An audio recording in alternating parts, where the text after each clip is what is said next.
Good evening to all.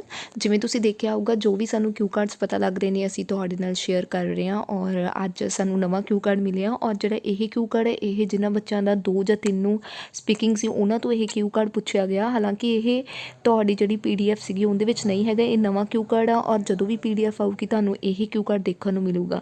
ਸੋ ਜਿਨ੍ਹਾਂ ਬੱਚਿਆਂ ਦੀ ਹੁਣ ਸਪੀਕਿੰਗ ਹੈਗੀ ਆ ਜਨਵਰੀ ਮੰਥ ਦੇ ਵਿੱਚ ਉਹ ਇਹ ਕਿਊ ਕਾਰਡ ਜ਼ਰੂਰ ਕਰ ਲੈਣ ਕਿਉਂਕਿ ਬਹੁਤ ਹੀ ਜ਼ਿਆਦਾ ਇੰਪੋਰਟੈਂਟ ਕਿਊ ਕਾਰਡ ਆ। ਔਰ ਨਾਲ ਦੀ ਨਾਲ ਜੇ ਬੱਚੇ ਨੂੰ ਨਹੀਂ ਪਤਾ ਲੱਗ ਰਿਹਾ ਆਈਡੀਆ ਉਹ ਇਹ ਕਿਊ ਕਾਰਡ ਦੇਖ ਕੇ ਲੈ ਸਕਦਾ। ਔਰ ਜ਼ਰੂਰੀ ਨਹੀਂ ਹੈਗਾ ਤੁਸੀਂ ਕਾਪੀ ਕਰਨੀ ਹੈ, ਤੁਸੀਂ 1-2 ਲਾਈਨਾਂ ਤੋਂ ਚੁੱਕ ਸਕਦੇ ਹੋ ਔਰ ਆਪਣੀ ਲਾਈਨਸ ਜਿਹੜੀਆਂ ਜਨਰੇਟ ਕਰਕੇ ਉੱਥੇ ਬੋਲ ਸਕਦੇ ਹੋ। ਅਤੇ ਫਿਰ ਆਪਾਂ ਦੇਖਦੇ ਹਾਂ। ਅਤੇ ਨਾਲ ਦੀ ਨਾਲ ਜੇ ਕਿਸੇ ਬੱਚੇ ਨੂੰ ਕੋਈ ਵੀ ਕਿਸੇ ਵੀ ਮੋਡਿਊਲ ਦੇ ਵਿੱਚ ਪ੍ਰੋਬਲਮ ਆ ਰਹੀ ਤੁਸੀਂ ਸਾਨੂੰ ਇੰਸਟਾਗ੍ਰਾਮ 'ਤੇ ਫੋਲੋ ਕਰ ਸਕਦੇ ਹੋ। ਡਿਸਕ੍ਰਿਪਸ਼ਨ ਦੇ ਵਿੱਚ ਅਸੀਂ ਲਿੰਕ ਦਿੱਤਾ, ਉੱਥੇ ਤੁਸੀਂ ਸਾਨੂੰ ਮੈਸੇਜ ਕਰ ਸਕਦੇ ਹੋ। ਅਤੇ ਹੁਣ ਆਪਾਂ ਜ਼ਿਆਦਾ ਟਾਈਮ ਵੇਸਟ ਨਾ ਕਰਦੇ, ਅੱਜ ਦੀ ਵੀਡੀਓ ਸਟਾਰਟ ਕਰਦੇ ਹਾਂ। ਹਾਂਜੀ, ਆਪਣੇ ਕਿਊ ਕਾਰਡ ਦਾ ਨਾਮ ਹੈ describe a childhood memory you remember. ਕੋਈ ਚਾਈਲਡਹੁੱਡ ਮੈਮਰੀ ਜਿਹੜੀ ਤੁਹਾਨੂੰ ਹਜੇ ਤੱਕ ਯਾਦ ਆ ਉਸ ਬਾਰੇ ਆਪਾਂ ਦੱਸਾਂਗੇ। ਔਰ ਐਗਜ਼ਾਮੀਨਰ ਤੁਹਾਡੇ ਤੋਂ ਕਿਸ ਟਾਈਪ ਦੇ ਕੁਐਸਚਨ ਪੁੱਛ ਸਕਦਾ ਦੇਖਦੇ ਆ। ਵਾਟ ਇਟ ਇਜ਼, ਕਿਹੜੀ ਮੈਮਰੀ ਹੈਗੀ ਜਿਹੜੀ ਤੁਹਾਨੂੰ ਹਜੇ ਤੱਕ ਯਾਦ ਆ। ਵੈਨ ਇਟ ਹੈਪਨ, ਕਦੋਂ ਹੋਈ ਸੀ ਇਹ।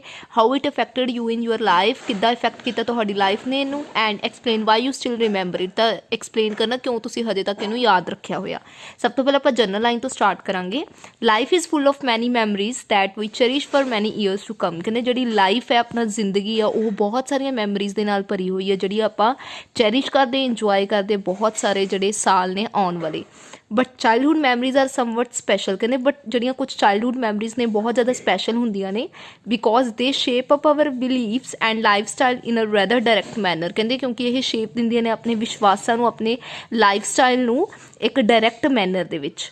One particular memory of my childhood I would never forget is the time I first saw the devastating effect of the accident. This event has significant importance in my life. ਕਹਿੰਦੇ ਇੱਕ particular memory childhood ਦੀ ਜਿਹੜੀ ਮੈਂ ਕਦੇ ਭੁੱਲ ਨਹੀਂ ਸਕਦਾ ਔਰ ਉਹ ਟਾਈਮ ਸੀ ਜਿਹੜਾ ਜਿੰਨੇ ਬਹੁਤ ਜ਼ਿਆਦਾ ਜਿਹੜਾ ਇਫੈਕਟ ਪਾਇਆ ਉਸ ਐਕਸੀਡੈਂਟ ਨੇ। ਔਰ ਦਿਸ ਇਵੈਂਟ ਹੈ significant important in my life. ਅਤੇ ਇਹ ਜਿਹੜਾ ਇਵੈਂਟ ਸੀਗਾ ਇਹ ਬਹੁਤ ਜ਼ਿਆਦਾ ਇੰਪੋਰਟੈਂਟ ਸੀ ਮੇਰੀ ਲਾਈਫ ਦੇ ਵਿੱਚ। Like most other school going kids I wanted to be the superman in life. ਕਹਿੰਦੇ ਜਿਹੜੇ ਦੂਸਰੇ ਬੱਚਿਆਂ ਦੀ ਤਰ੍ਹਾਂ ਮੈਂ ਵੀ ਆਪਣੀ ਲਾਈਫ ਦੇ ਵਿੱਚ ਇੱਕ ਸੁਪਰਮੈਨ ਬਣਨਾ ਚਾਹੁੰਦਾ ਸੀ। One day I was walking with my mom and heard from the neighbours that a severe accident has happened nearby. ਕਹਿੰਦੇ ਇੱਕ ਦਿਨ ਮੈਂ ਜਾ ਰਿਹਾ ਸੀ ਆਪਣੀ ਮੋਮ ਦੇ ਨਾਲ ਸੈਰ ਕਰ ਰਿਹਾ ਸੀ ਅਤੇ ਮੈਂ ਸੁਣਿਆ ਸੀ ਆਪਣੇ ਨੇਬਰਸ ਤੋਂ ਕਿ ਉੱਥੇ ਬਹੁਤ ਜ਼ਿਆਦਾ ਨਜ਼ਦੀਕ ਹੀ ਸਾਡੇ ਐਕਸੀਡੈਂਟ ਹੋਇਆ। I was a bit confused about what it was ill about। ਕਹਿੰਦੇ ਮੈਂ ਬਹੁਤ ਜ਼ਿਆਦਾ ਕਨਫਿਊਜ਼ ਸੀ ਉਸ ਬਾਰੇ ਕਿ ਇਹ ਕਿੱਦਾਂ ਹੋਇਆ। Finally, I and my mother reached the place where the accident took place। ਕਹਿੰਦੇ ਫਾਈਨਲੀ ਮੈਂ ਆਪਣੀ ਮੰਮੀ ਦੇ ਨਾਲ ਉਸ ਪਲੇਸ 'ਤੇ ਪਹੁੰਚਿਆ ਜਿੱਥੇ ਕਿ ਐਕਸੀਡੈਂਟ ਹੋਇਆ ਸੀ। We saw that people had made a crowd around the victims who were already dead। ਕਹਿੰਦੇ ਮੈਂ ਦੇਖਿਆ ਕਿ ਬਹੁਤ ਸਾਰੇ ਜਿਹੜੇ ਲੋਕ ਸੀ ਉੱਥੇ ਝੁੰਡ ਇਕੱਠਾ ਹੋਇਆ ਹੋਇਆ ਸੀ। ਜਿਹੜਾ ਵਿਕਟਮ ਸੀ, ਜਿਹੜਾ ਜ਼ਖਮੀ ਹੋਇਆ ਸੀ ਉਹ ਜਿਹੜਾ ਕਿ ਮਰ ਚੁੱਕਿਆ ਸੀ। I observed the dead for the first time in my life. We did not stay there for a long। ਕਹਿੰਦੇ ਮੈਂ ਪਹਿਲੀ ਵਾਰ ਆਪਣੀ ਜ਼ਿੰਦਗੀ ਦੇ ਵਿੱਚ ਇਸ ਜਿਹੜੀ ਡੈਡ ਬੋਡੀ ਸੀ ਉਹਨੂੰ ਦੇਖਿਆ ਸੀ ਅਤੇ ਮੈਂ ਉੱਥੇ ਲੰਬੇ ਸਮੇਂ ਦੇ ਲਈ ਉੱਥੇ ਨਹੀਂ ਸੀ ਰੁਕਿਆ।